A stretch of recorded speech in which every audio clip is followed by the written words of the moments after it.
Empecemos la clase. Recording in progress.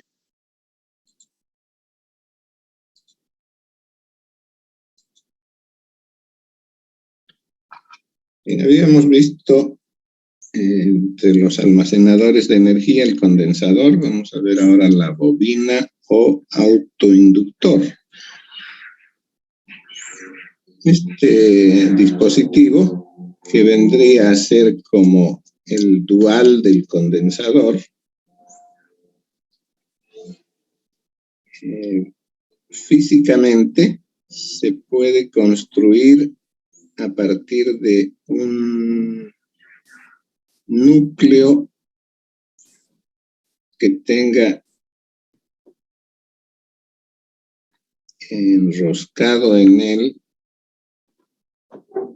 un alambre. Normalmente el alambre con que se enrosca está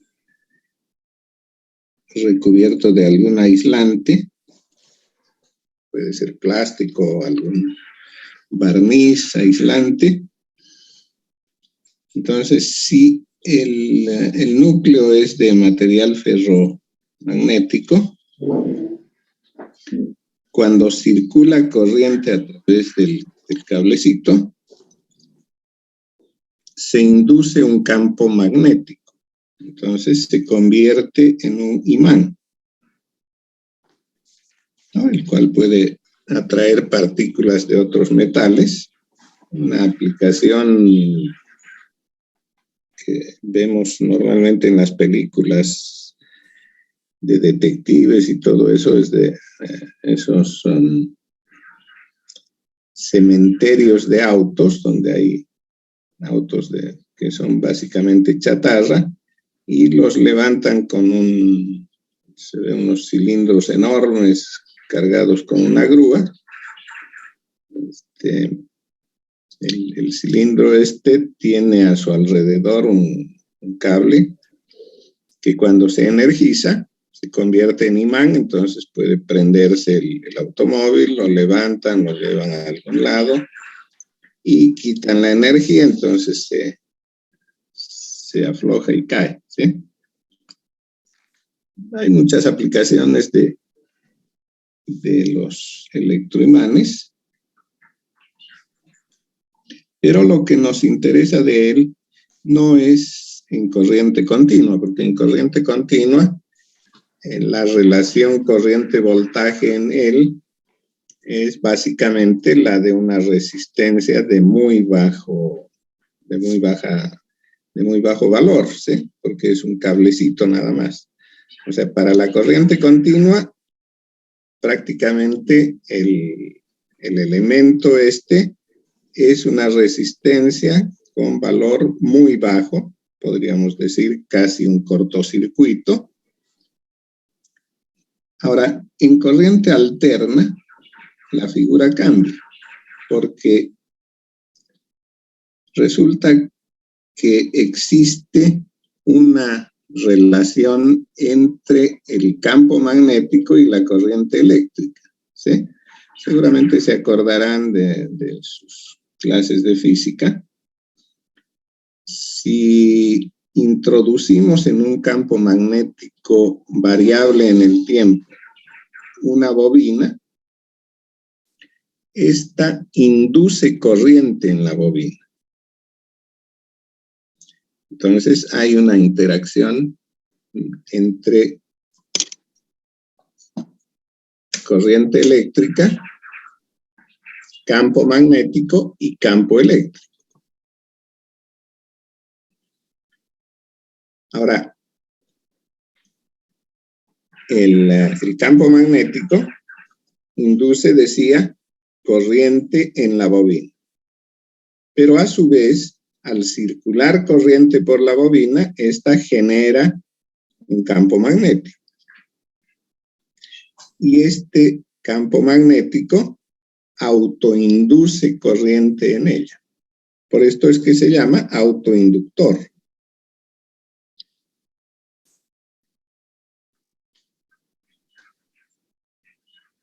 Entonces, a la propiedad esta de autoinducir corriente se la conoce como autoinductancia y se la simboliza con la letra L mayúscula.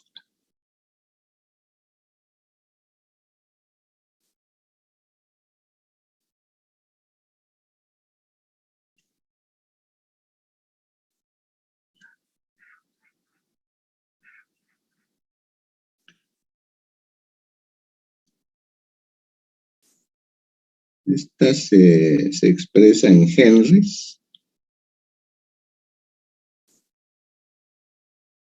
que se simboliza con la letra H mayúscula.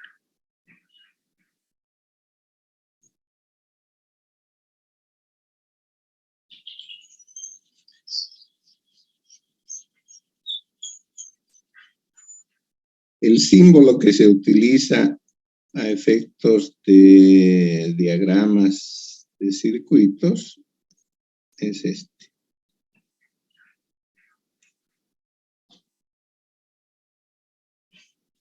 ¿No? Haciendo alusión a la forma en que se obtiene el dispositivo. Ahora, la relación entre la corriente y el voltaje, o sea, la relación eléctrica en la bobina o autoinductor, podríamos marcarla de esta manera.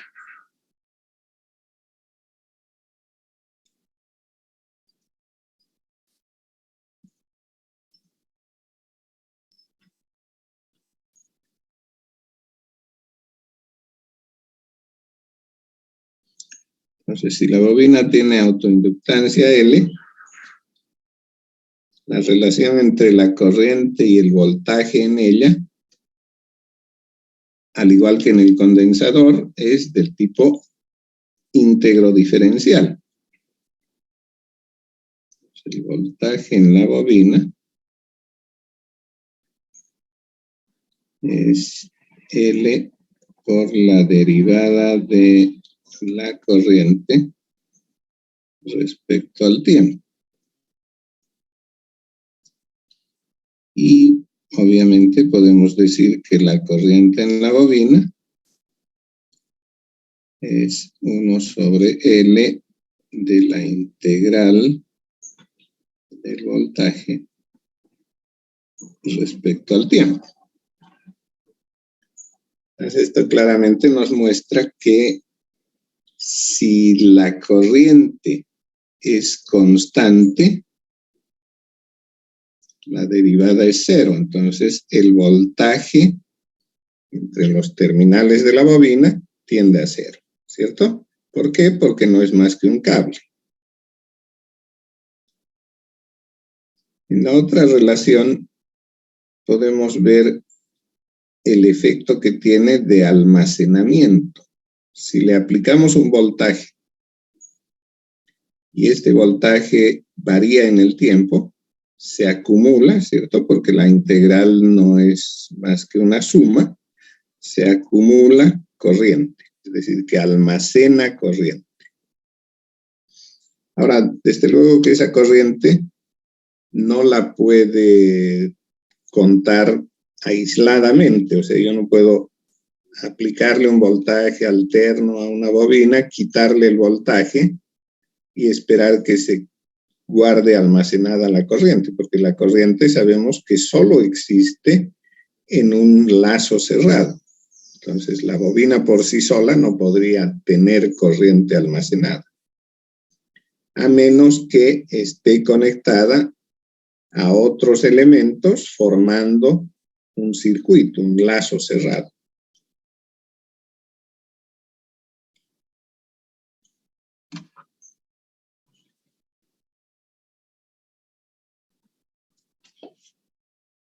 Bien, de esta manera podríamos ver un circuito sencillo y lo vamos a hacer simplemente aplicando la analogía que les decía. Cambiamos todo lo que es autoinductancia por capacitancia, el voltaje por corriente y la corriente por voltaje. Entonces, si queremos analizar un circuito que contenga resistencia y bobina, que podríamos llamar circuito RL, que por la analogía que estoy haciendo con el condensador, en él habíamos visto el circuito RC en serie, ¿sí? Entonces, para nosotros ahora va a ser RL en paralelo.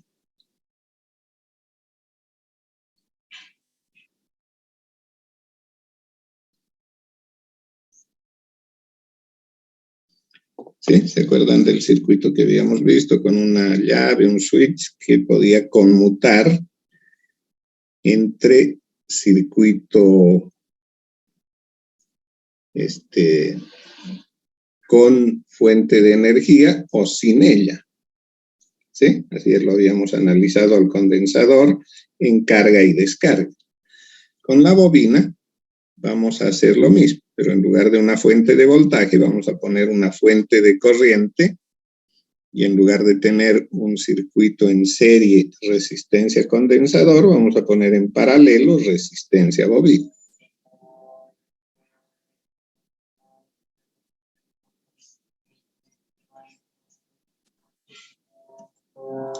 Entonces la fuente de corriente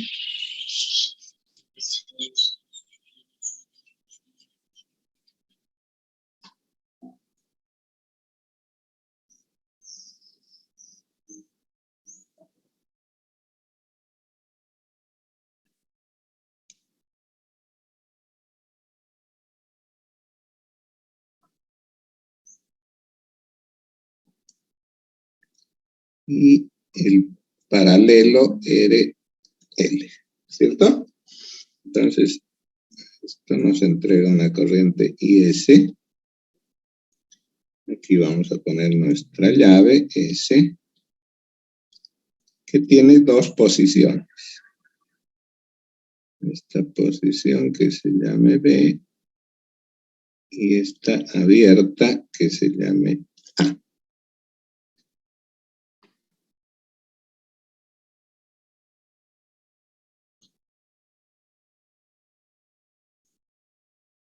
Bien, entonces S puede estar en la posición A o en la posición B.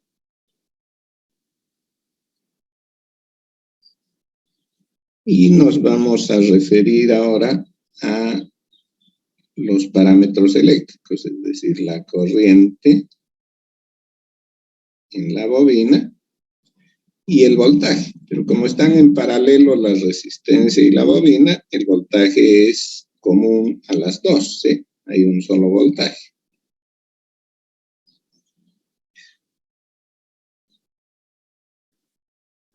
Bien, entonces vamos a marcar la condición inicial. Vamos a asumir que la llave S estuvo en la posición A mucho tiempo. Lo mismo que hacíamos en el condensador, ¿sí? Un año, un siglo, lo que sea, un tiempo muy largo. ¿Por qué queremos que esté en la posición A mucho tiempo? Porque a través de eso nos aseguramos que la bobina no contiene energía, ¿sí? Que si tenía energía en algún momento, esta se la entregó a la resistencia y la resistencia la transformó en otra forma de energía. O sea, energía eléctrica no hay. Bien, entonces esa es nuestra condición de partida. Si la llave S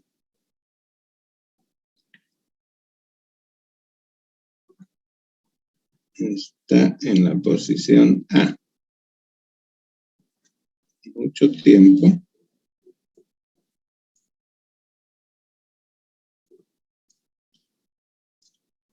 sí, lo mismo que en el condensador, ya sabemos que ese tiempo no tiene que ser tan grande como un año o un siglo, ni mucho menos. Está relacionado con una constante, ¿sí? La constante de tiempo que si tenemos un tiempo aproximadamente de 5 veces esa constante, la energía prácticamente ha llegado a cero, está en menos de 1%. Entonces, será suficiente con superar un poco más esos 5 veces la constante de tiempo para estar seguros de que no hay energía. Y la energía aquí, decíamos, se manifiesta en forma de corriente. Entonces, si esto ha ocurrido, la corriente en la bobina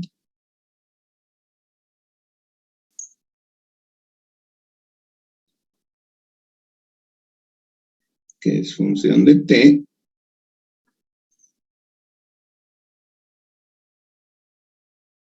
tiende a cero, ¿sí? Ahora, el tiempo lo vamos a marcar a partir del momento en que la llave se conmuta a la posición B.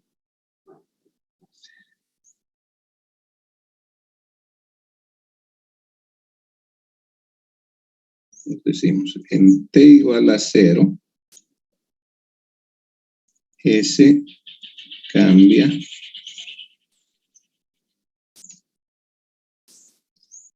a B. Entonces, lo que estamos diciendo aquí es que IL en 0 es igual a 0.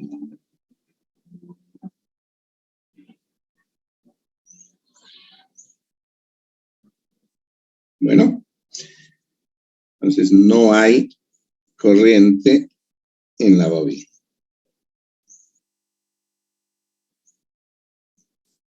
Y ahora vamos a analizar a partir del momento en que la llave cambia a la posición B. Y a ese momento en que se produjo el cambio en la llave, le llamamos 0 en el tiempo. Y comienza a correr desde ese momento. Ahora, al haber conmutado a la posición B, tenemos el paralelo de la fuente de corriente, la resistencia y la bobina. Por lo que en este nodo, el nodo que se unen, debería aplicarse la ley de Kirchhoff, de manera que la suma de todas las corrientes tendría que ser cero. ¿Sí? ¿A qué corrientes me refiero? A la corriente IS, la corriente en la bobina, que hemos marcado como IL, y la corriente en la resistencia, que podría llamarla IR. Entonces aquí la suma de corrientes es IR más IL menos IS, ¿sí? ¿Por qué pongo menos IS? Porque IR e IL salen del nodo, en cambio IS entra al nodo, ¿no? Si pongo positivas las que salen, obviamente la que entra tiene que ser negativa. Bien, ahora estas corrientes que he marcado las voy a cambiar por sus expresiones en relación con el voltaje, ¿sí? La corriente en una resistencia, por ley de Ohm, sabemos que es voltaje sobre resistencia. En la bobina, la corriente es 1 sobre L integral de BL.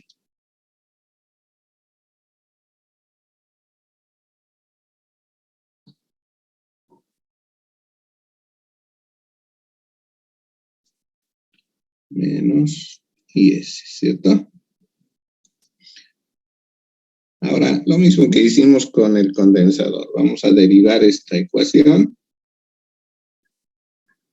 Entonces tengo 1 sobre R derivada de B respecto a T más 1 sobre L, B, ¿cierto?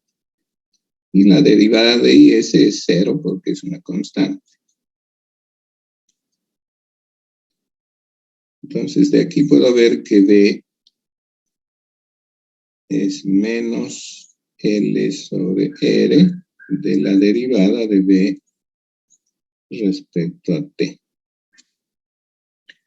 ¿Sí? Idéntico a lo que habíamos obtenido en el condensador, nada más que en lugar de voltaje teníamos corriente.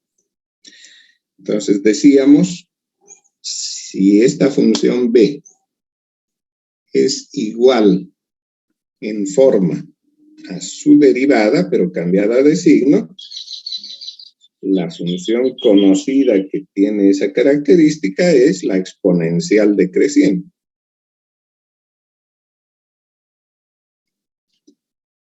Y por esto le damos esa forma al voltaje, ¿sí? Decimos V tendrá la forma de una exponencial decreciente.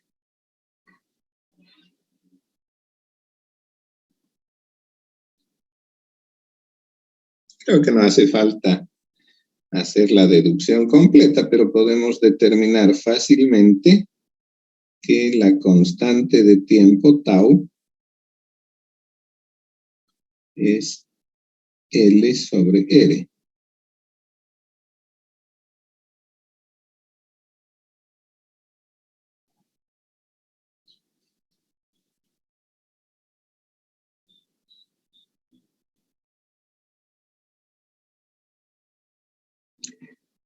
O sea, esto se llama constante de tiempo.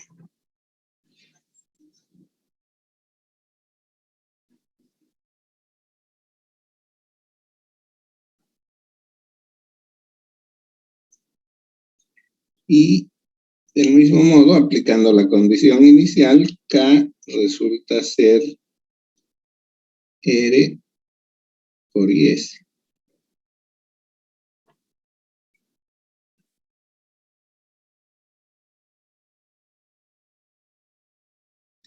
Entonces, con eso, la ecuación que describe al voltaje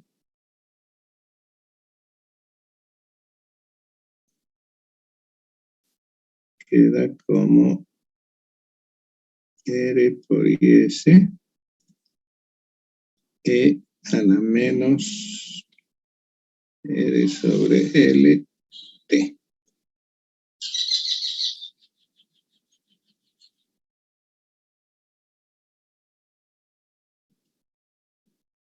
Entonces, esta es la ecuación del comportamiento del voltaje, que es común a los dos o a los tres elementos en función del tiempo. Podemos ver claramente que este voltaje tiene un valor inicial que es R por IS, el cual se obtiene para T igual a 0, y que a partir de este decae exponencialmente tendiendo a 0.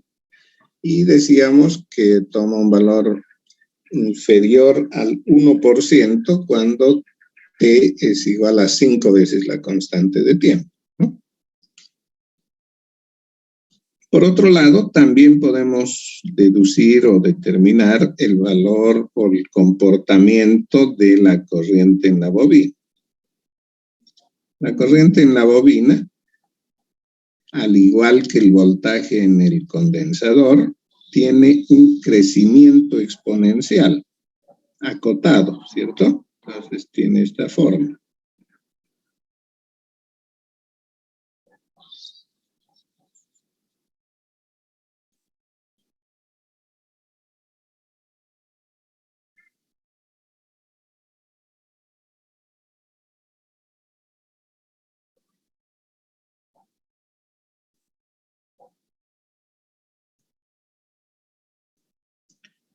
Sí, y eso podemos representarlo, ya sabemos cómo hacer eso.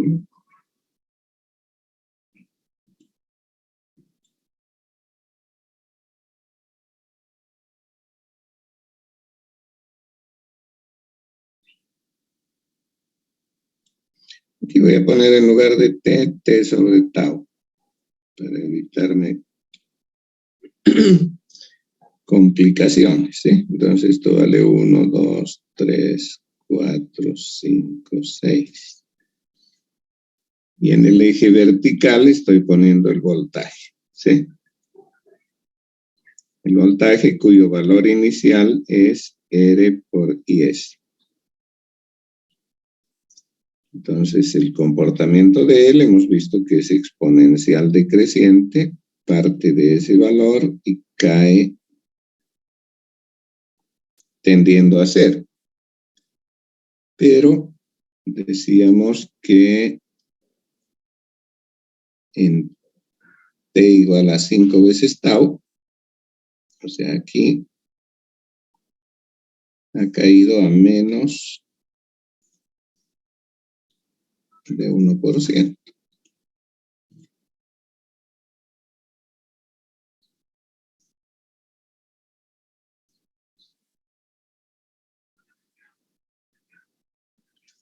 Tanto que la corriente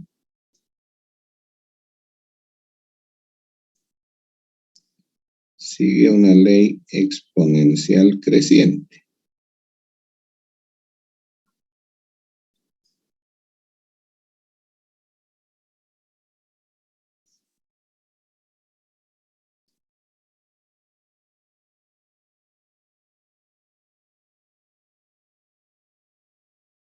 Tendiendo al valor IS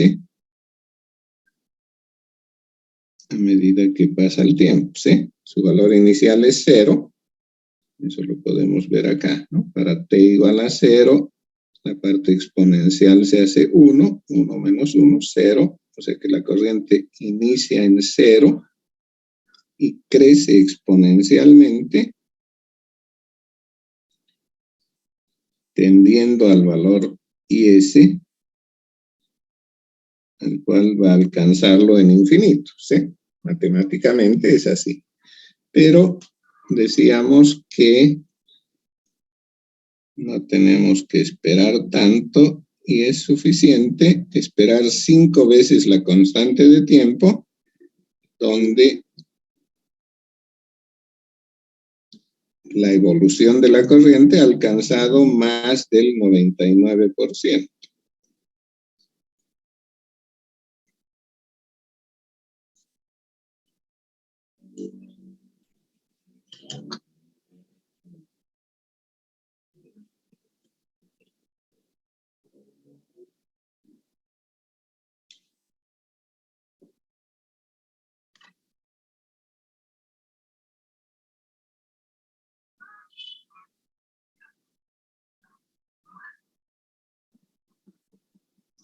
Ahora, del mismo modo que el condensador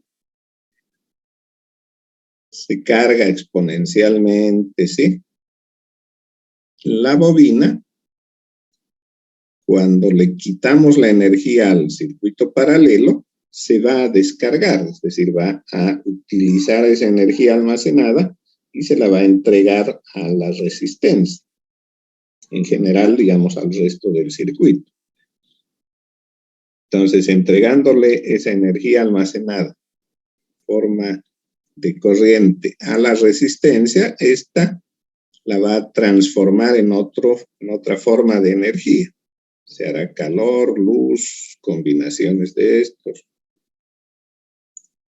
Y se va a perder la energía eléctrica.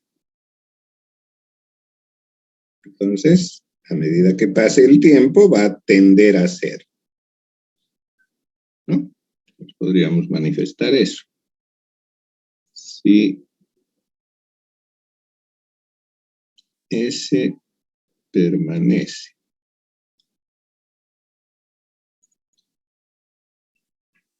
en la posición B mucho tiempo,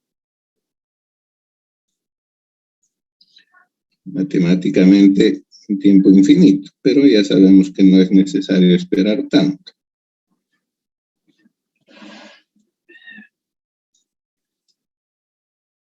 Y nuevamente iniciamos la cuenta, es decir, le llamamos 0 al tiempo en el que se conmuta de B hacia A,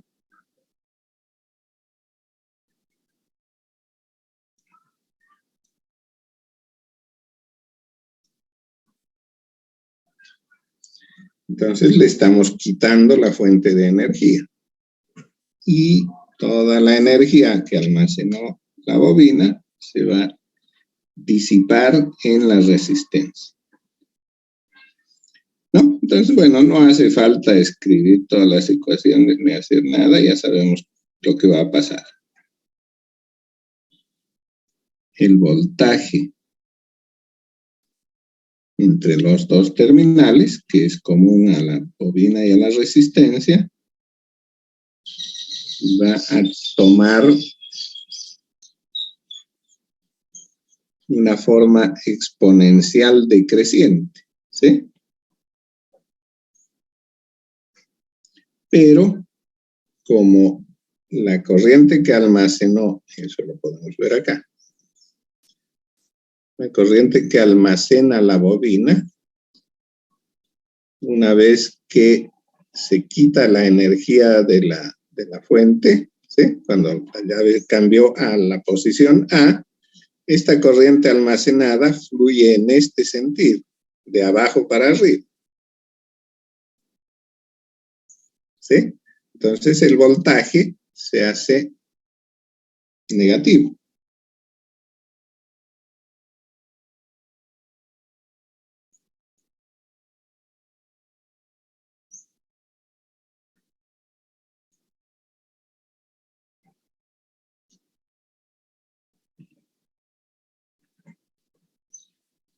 Y la corriente en la bobina decae de la misma forma, exponencialmente.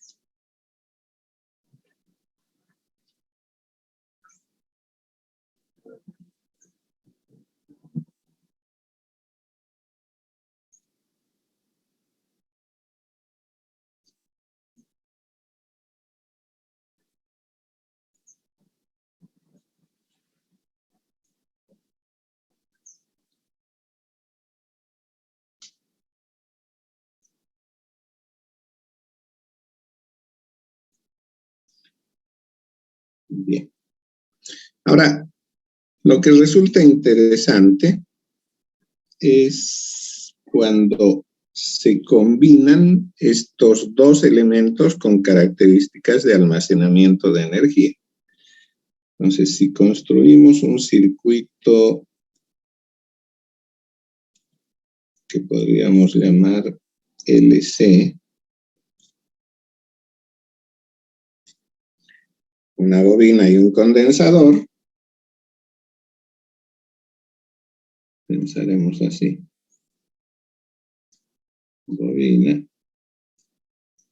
condensador, ¿cierto? Entonces, ¿qué es lo que ocurre en este circuito?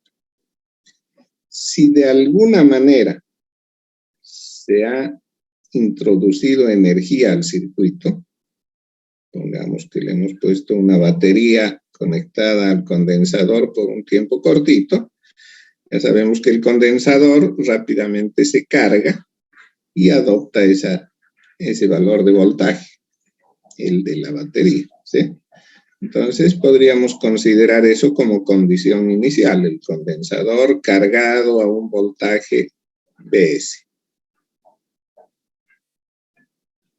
A partir de ese momento, esa energía que almacenó el condensador, que se traduce en un voltaje, va a pasar a ser corriente en la bobina, ¿sí? Circulará corriente por la bobina, almacenando esta en forma de campo magnético, que se va a manifestar en el circuito nuevamente como una corriente. Entonces, la energía en el condensador, que es un voltaje, se convierte en corriente en la bobina. Ahora esa energía en la bobina, que se manifiesta como corriente, es devuelta al condensador y este otra vez almacena voltaje y empieza el intercambio de un lado al otro. ¿Sí? Entonces se produce un proceso oscilatorio.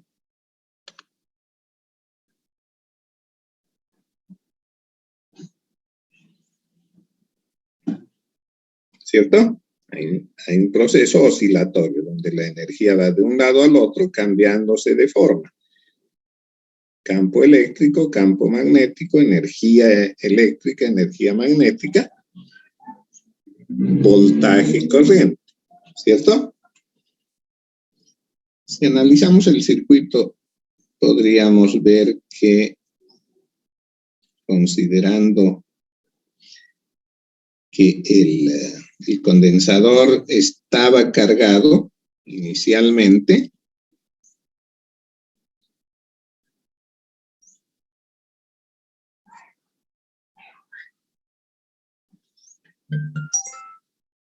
es decir, que la condición inicial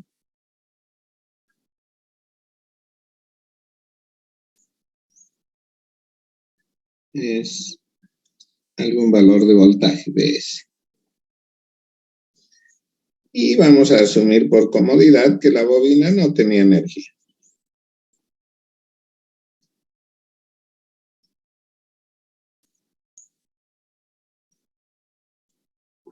Entonces, en T igual a 0, la bobina no tiene corriente, esa corriente es 0.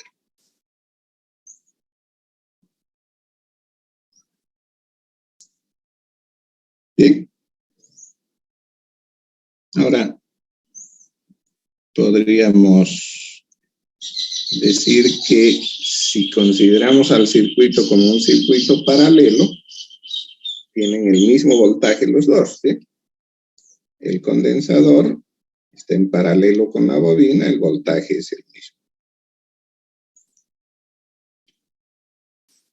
Tanto que las corrientes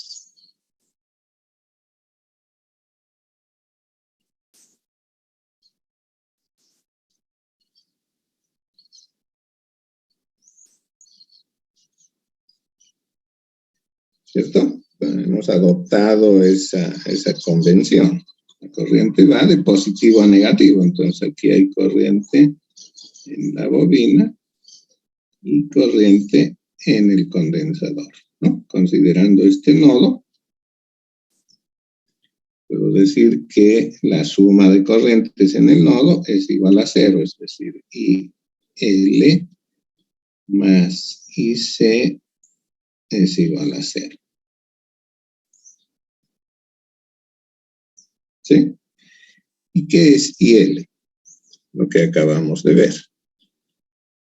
La corriente en la bobina está dada por la integral, ¿cierto?, del voltaje.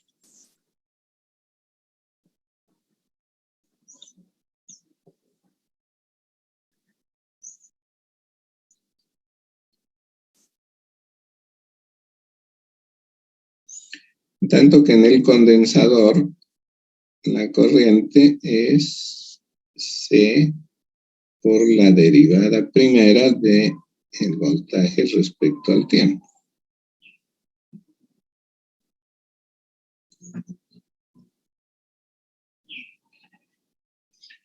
Ahora, si esta ecuación la voy a derivar,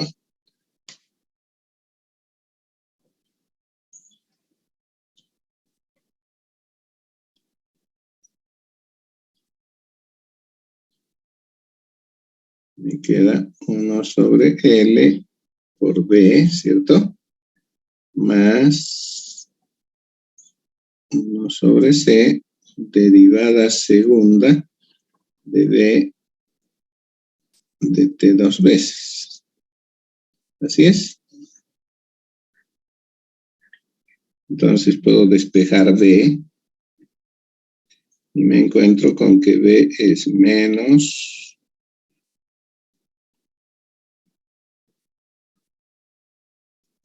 perdón, aquí estoy mal, ¿no? Esto no es 1 sobre C, sino C simplemente. C. Ok. Entonces tengo que B es menos LC derivada segunda de B respecto al tiempo. 2 veces. Y lo mismo que habíamos hecho con el circuito LR y el circuito RC, analizamos esta expresión y nos decimos, ¿qué función conocida es igual a su segunda derivada cambiada de signo?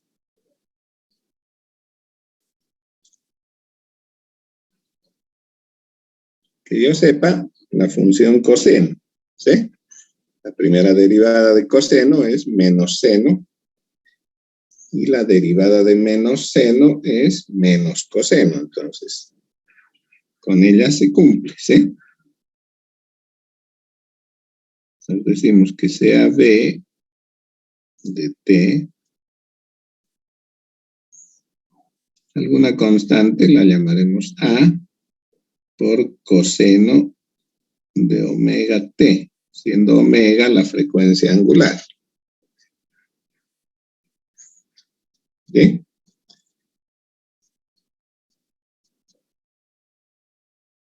Podría haber sido también seno, ¿cierto? Pero no podría ser que cumpla la condición inicial. Decíamos, la condición inicial es que el voltaje en cero sea Vs. ¿Sí? Ya sabemos que la función seno en cero es 0. En cambio, coseno en 0 vale 1. Entonces, con eso no tengo problemas. Bien, entonces hemos adoptado esta forma y podemos ver claramente que coseno de omega t, si reemplazamos en la ecuación, es igual a menos LC por la segunda derivada. ¿Cuánto es la segunda derivada de coseno? Al derivar una vez, no, es una constante, no pasa nada. Ahora pondremos un poquito más allá. La primera derivada es menos, ¿cierto? La derivada de coseno es seno.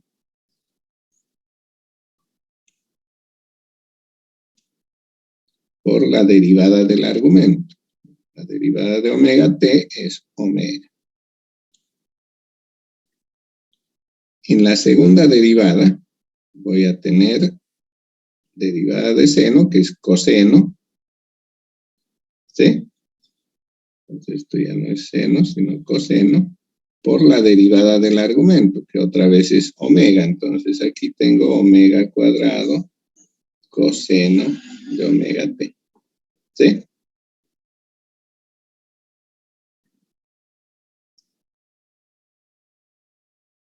Y puedo simplificar todo lo que tengo como factor en la izquierda y en la derecha, ¿sí? A se cancela con esta A, coseno de omega t con coseno de omega t, obviamente ahí hay que restringir algunos valores, ¿sí? En los que el coseno es 0, pero en general digamos que sí se puede hacer eso. Entonces, de aquí puedo obtener ya el valor de la frecuencia angular. Omega cuadrado es 1 sobre LC, es decir, omega es 1 sobre la raíz cuadrada de LC. ¿Bien? Esta es entonces la frecuencia angular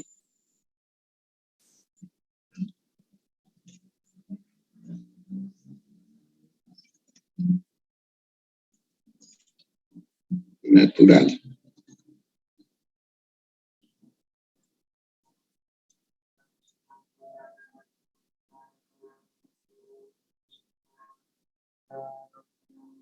En el valor de A, creo que ya lo deducimos al haber adoptado la forma de coseno. Entonces, A es fácil ver que en la condición inicial, en t igual a 0, es simplemente Vs.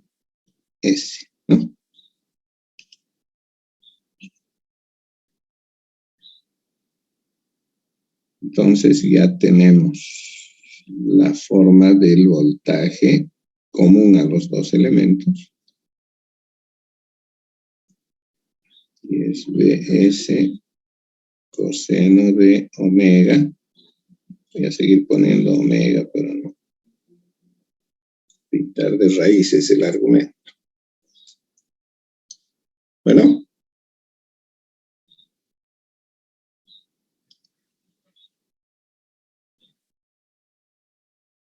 Esto nos indica que el voltaje oscila, ¿cierto?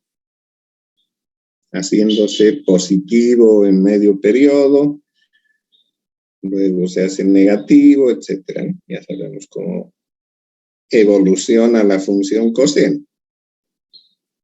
Podríamos graficarse.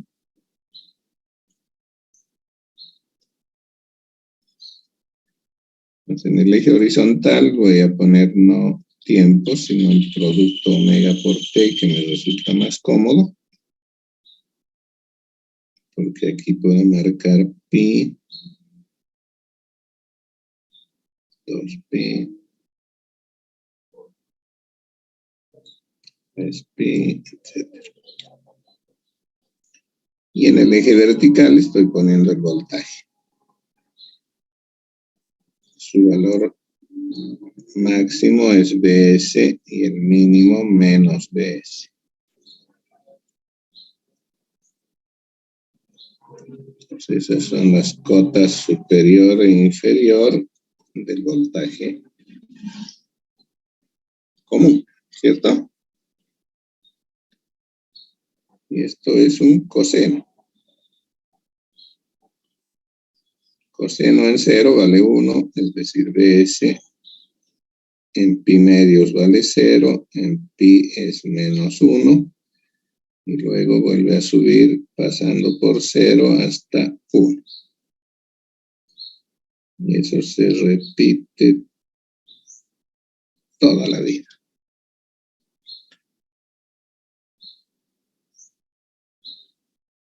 Bien.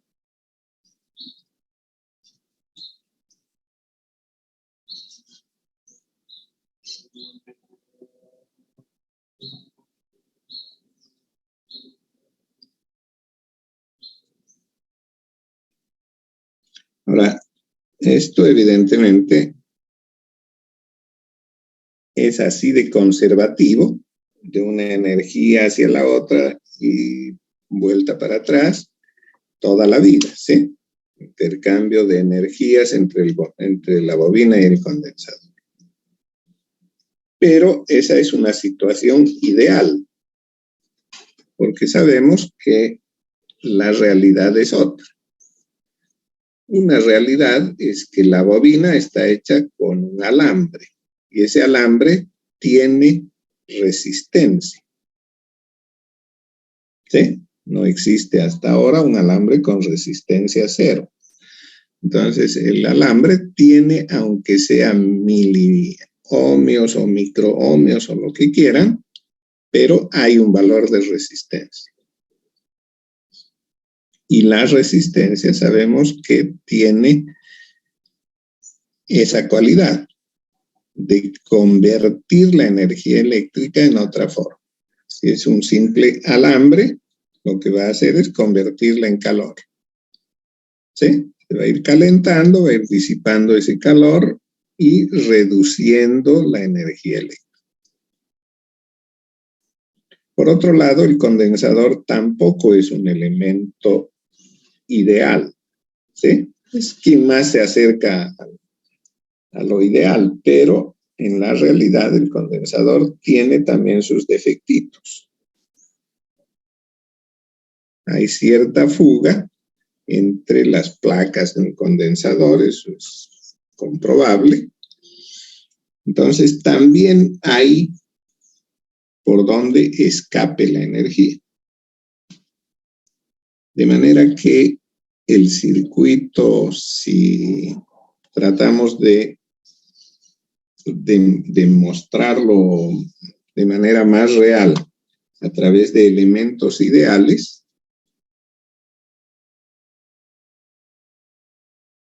estaría compuesto por bobina, condensador y resistencia. ¿Sí? Entonces, el circuito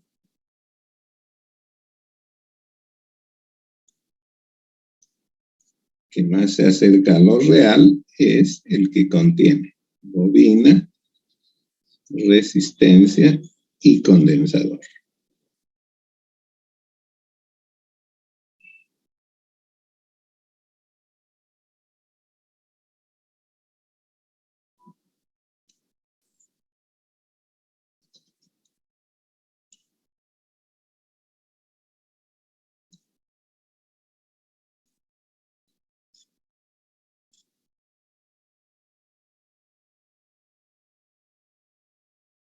Bien, ¿cuál va a ser el comportamiento de este circuito? Como está, lo puse en serie. Lo que nos interesa es la corriente.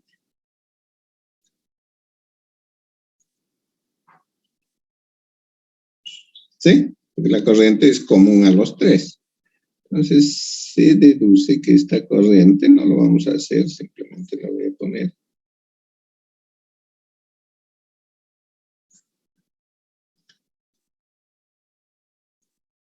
Tiene forma sinusoidal, ¿sí? Por la presencia de la bobina y el condensador, que ya sabemos, intercambian de manera oscilatoria la energía. Pero la presencia de la resistencia, como lo hemos visto en ambos casos, con la bobina y con el condensador, tiende a disipar esa energía, a reducirla, y lo hace drásticamente, exponencialmente. Entonces, la corriente va a tener una componente oscilatoria y una componente amortiguada. La amortiguada es exponencial decreciente, ¿sí? Entonces, la corriente va a tener algún valor, no sé, le voy a poner I0, que nace de la condición inicial, ¿no? Como ya hemos visto. Su parte exponencial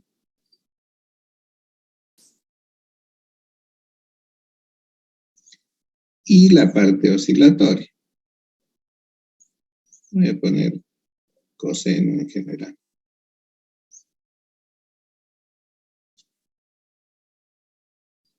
Bien, este tau, constante de tiempo, y el omega dependen de los valores de LRC. Tampoco nos interesa deducir, solamente queremos ver cualitativamente el comportamiento.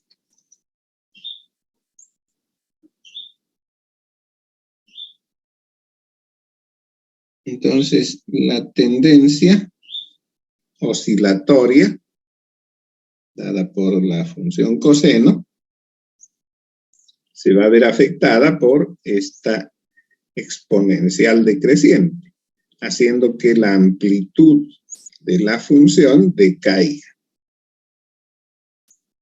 Ahora, debería considerarse una relación entre la frecuencia angular o su periodo y la constante de tiempo. ¿En qué sentido? En el sentido de que si la constante de tiempo es muy pequeña, comparada con el periodo de la sinusoide, entonces no le va a permitir oscilar. Rápidamente lo va a llevar a cero. ¿Sí? Es decir, que va a predominar la parte amortiguada. Pero podría ocurrir que exista lo contrario, es decir, que el periodo sea menor que la constante de tiempo. En ese caso, sí alcanzaría a presentar más de una oscilación, pero siempre amortiguada, es decir, decayendo en amplitud. ¿No? Eso ya lo vieron en física, seguramente. Han visto el movimiento de una partícula sujeta a un resorte, por ejemplo. ¿Sí? El resorte tiene esa cualidad, puede almacenar energía. Cuando se comprime, almacena energía y cuando se libera la devuelve cambiando la posición hacia atrás otra vez, ¿sí? Y un amortiguador podría ser inclusive la fuerza de fricción, es decir, que de alguna manera está reduciendo el movimiento, convirtiéndolo en calor, ¿sí? Entonces, esa partícula sujeta al resorte en un medio amortiguado se mueve oscilatoriamente, oscila, ¿cierto? Si no hay amortiguación, lo va a hacer permanentemente toda la vida, pero la amortiguación hace que se vaya reduciendo el espacio en el que se mueve, tendiendo a cero. Entonces, lo mismo sucede aquí. Vamos a tener un valor máximo y cero, que se replica aquí como menos y cero, porque es sinusoidal, ¿cierto? Pero esto no es constante, sino que decae exponencialmente. Entonces se produce una envolvente exponencial, más o menos así, dentro de la que se mueve la función oscilatoria. Podría ser más o menos así. Como les decía, ¿no? Todo depende de la relación entre el periodo de la función coseno y la constante de tiempo de la función exponencial, ¿no? Puede llegar a mostrar más de una oscilación casi completa o ninguna, ¿no? Depende de cuánto tiempo le proporcione la exponencial para que esto se dé o no se dé. ¿Sí? Pues más o menos, en general, digamos, vamos a tener algo parecido a eso.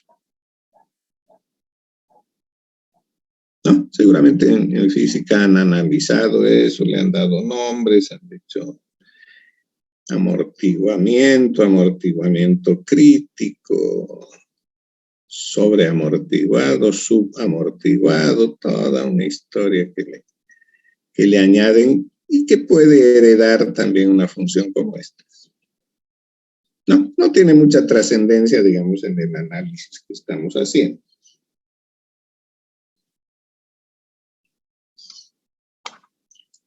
Bien, entonces vamos a continuar nuestro estudio pasando ahora a una otra situación, a la situación en la que en el circuito hay bobinas, resistencias, condensadores, pero las fuentes de energía, que pueden ser de voltaje o de corriente, van a ser exclusivamente sinusoidales.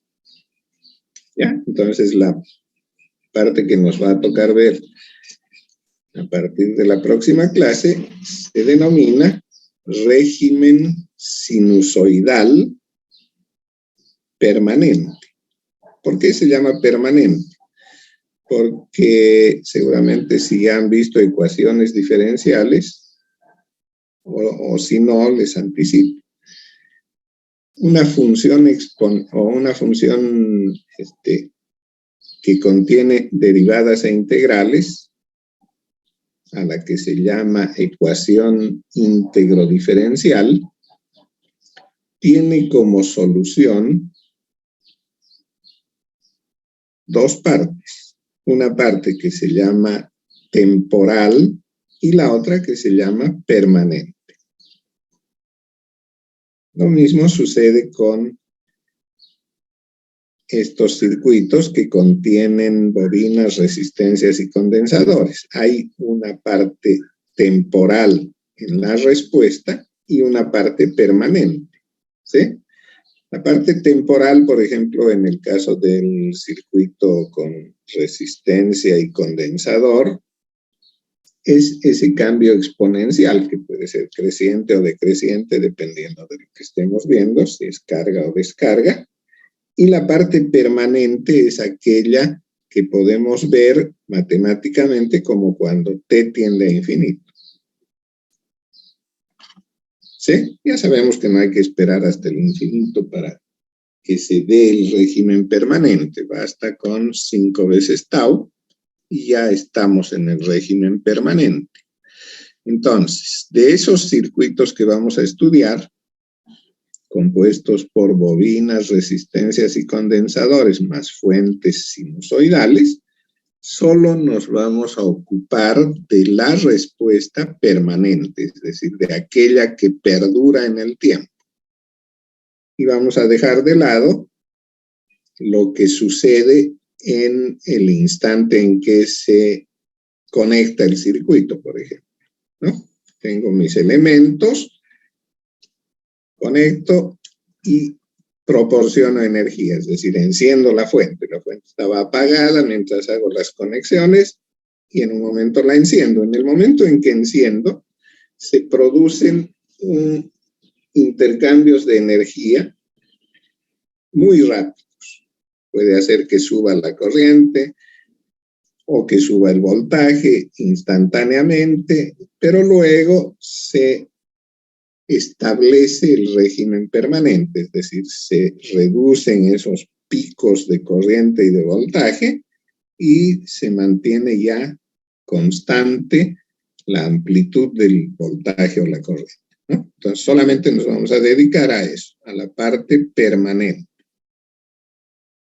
dejando de lado la parte transitoria, que se puede estudiar a través de lo que hemos visto, si para algo pudiera interesarnos, ¿no? ¿Cuándo es interesante estudiar la parte transitoria?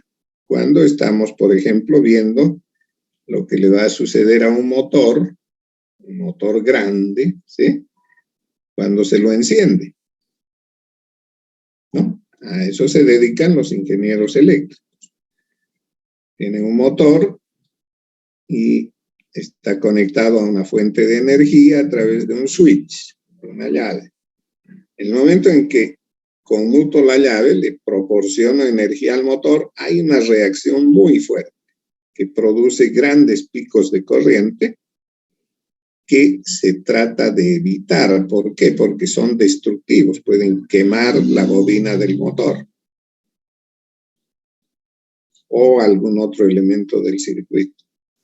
Entonces se implementan para evitar eso circuitos de protección que hacen que cuando se enciende se proporciona toda la energía. Esta no llega directamente al motor, sino que va creciendo, digamos, gradualmente, ¿sí? Una especie de rampa.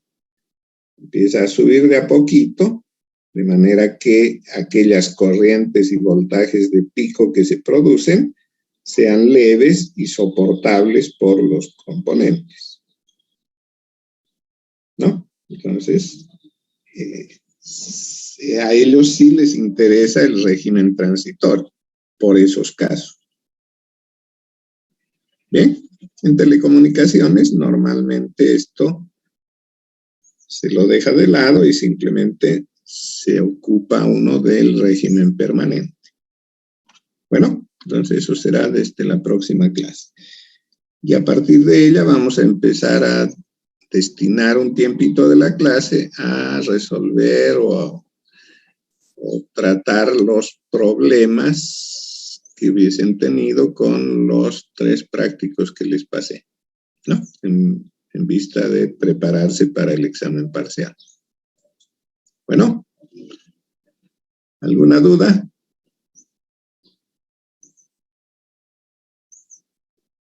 Siquiera sé si están ahí. Bueno, nos vamos. Ninguna, ingeniero. No hay dudas. Ok, gracias. Nos vemos el día viernes, ¿sí? Listo, hasta luego. Hasta luego. Se cuidan. Rec-